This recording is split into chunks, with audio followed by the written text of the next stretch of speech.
بسم اللہ الرحمن الرحیم۔ اللہم صلی علی محمد وعلی آل محمد۔ ذکر کی فضیلت۔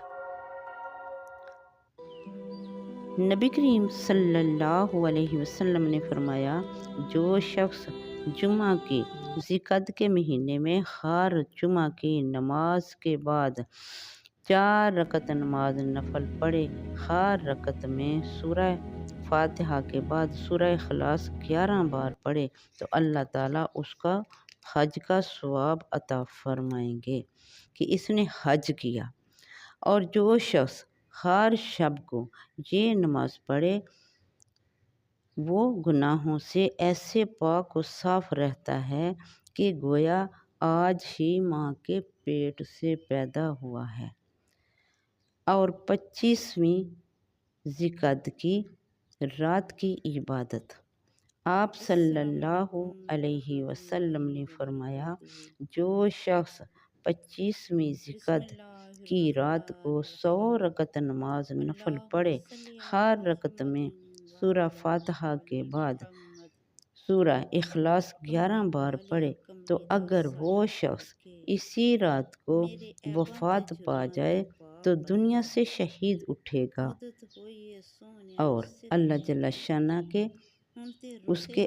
شانہ اس کے تمام چھوٹے بڑے ظاہر پوشیدہ گناہ بخش دیں گے اور اس کے لیے بخشت میں 500 برس کی راہ کے عرض و طول میں ایک عالی شان محل تیار فرمائیں گے جس میں 1000 دروازے ہوں گے اور ایک دروازے سے دوسرے دروازے تک 70 برس کی راہ کا فاصلہ ہوگا۔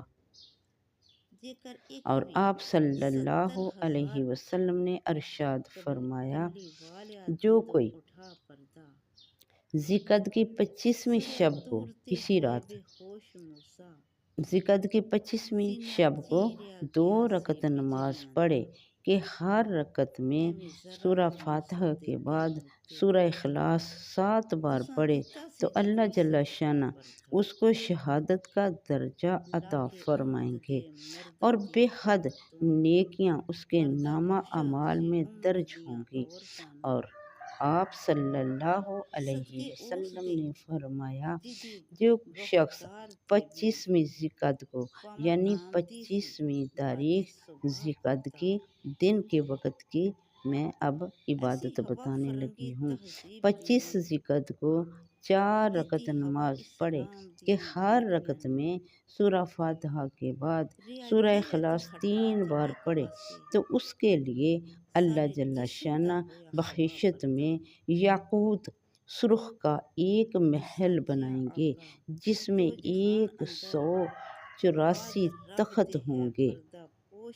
اور اب ذی-القعدہ کے روزوں کی فضیلت کہ آپ صلی اللہ علیہ وسلم نے ارشاد فرمایا، جو کوئی ایک دن روزہ رکھے اللہ جل شانہ اس کے واسطے ہر ساعت میں حج کے قبول ہونے کا اور ہر سانس کے ساتھ غلام آزاد کرنے کا ثواب عطا فرمائیں گے۔ اور آپ صلی اللہ علیہ وسلم نے فرمایا، جو شخص اس مہینے کے ہفتے کا روزہ رکھے تو اس نے گویا 4 لاکھ برس عبادت کی۔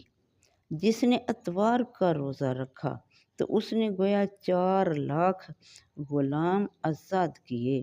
جس نے پیر کے دن روزہ رکھا اس نے گویا 4 لاکھ درم اللہ جل شانہ کی راہ میں خرچ کیے۔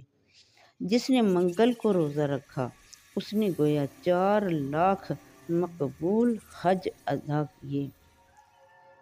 جس نے منگل کو روزہ رکھا تو اس نے گویا 4 لاکھ مقبول حج ادا کیے۔ اور جس نے بدھ کو روزہ رکھا اس نے گویا بنی اسرائیل کے انبیاء کو کھانا کھلایا۔ اور جس نے جمعرات کو روزہ رکھا اس نے گویا 4 لاکھ نہریں اور کنویں اللہ جل شانہ کے واسطے کھدوائیں، اور جس نے جمعہ کا روزہ رکھا اس نے 4 لاکھ فرشتوں کا ثواب پایا۔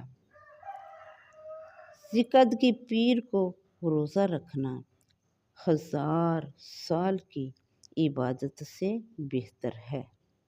جس نے ذوالقعدہ کی 25ویں تاریخ کا روزہ رکھا اس نے گویا 1000 برس تک اللہ جل شانہ کی عبادت کی، کیونکہ اس تاریخ میں کعبہ کی بنیاد رکھی گئی تھی۔ وآخر دعوانا الحمد للہ رب العالمین۔